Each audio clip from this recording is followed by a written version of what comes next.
Hello friends, did you all know the normal deck of playing cards are connected to the universe? The very deck that we use to play games, perform magic tricks, and even in casinos to play games like blackjack and poker. These cards can answer some of the most puzzling questions of our life. These playing cards can also act as a guide. Hi friends, let us understand the mystery of the cards.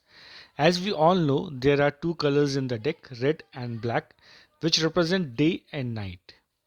There are four suits, namely the club, spades, diamonds, and hearts, representing the four seasons in a year.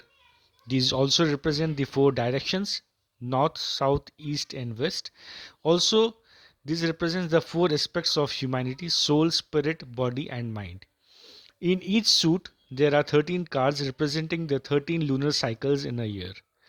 There are total 52 cards in a deck representing the 52 weeks in a year.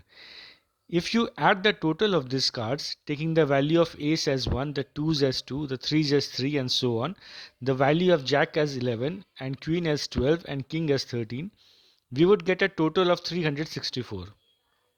Add one joker to it and we get 365 days, and the other joker is used to add one day in a leap year. These four suits also represent the four elements: water, fire, earth, and air. The playing cards are very mysterious. Their origin has always been a matter of debate. Initially, there were 78 cards in a deck. Now, in the modern version, there are 52 cards. Nevertheless, the playing cards can be an excellent guide, which we will learn more about in the upcoming videos. Thank you.